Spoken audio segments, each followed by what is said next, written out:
대통령 직속 군사망사고 진상규명위원회가 천안함 전사 장병의 사망 원인에 대한 이 조사 개시 결정을 내려서 논란이 일자 오늘 오전 긴급회의를 소집해 각하 결정을 내렸습니다. 조사 개시 결정을 번복해 다시 조사 대상에서 제외하는 오락가락하는 모습을 보였습니다. 취재기자 연결합니다. 김문경 기자. 네, 국방부입니다. 네, 먼저 군사망사고 진상규명위원회 소식부터 살펴보겠습니다. 오늘 오전 긴급회의를 열어서 다시 이 각하 결정을 내린 거죠?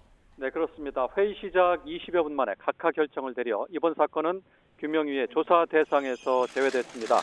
규명위는 위원회 전체 회의를 열고 진정인, 즉 신상철 씨가 천안함 사고를 목격했거나 목격한 사람에게 그 사실을 직접 전해들은 자에 해당한다고 볼 수 없어 각하 결정을 내렸다고 설명했습니다.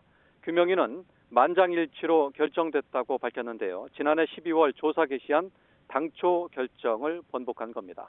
앞서 군사망사고 진상규명위원회는 오늘 오전 11시부터 긴급회의를 소집해 천안함 전사장병의 사망 원인을 규명위가 조사하는 게 맞는지를 놓고 다시 논의를 진행했습니다. 규명위는 절차에 따라서 조사 개시 결정을 내렸다고 했는데 이번에 다시 정반대의 결론을 내리게 된 셈이군요. 그렇습니다. 지난해에는 진정인인 신상철 씨가 천안함 사고를 목격했거나 목격한 사람에게 그 사실을 직접 전해들은 자에 해당한다고 판단해 조사 개시 결정을 내렸는데요. 이번에는 목격자도 아니고 직접 전해들은 사람도 아니라며 정반대의 각하 결정을 내린 겁니다. 한 진정 사건을 두고 정반대의 결론이 나온 건 어제 유가족과 생존 장병 등의 강한 반발 때문으로 보입니다.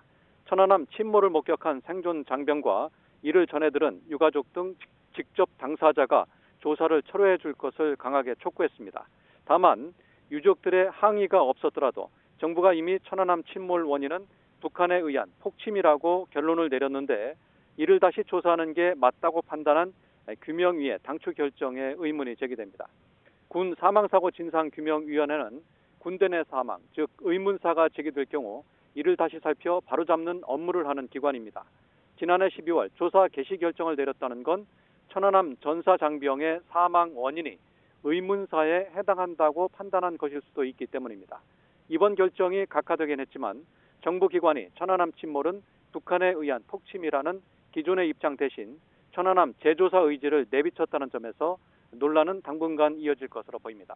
천안함 전사장병 유족 측은 늦게나마 각하돼 다행이라면서도 관련자 문책과 규명위의 사과를 요구했습니다.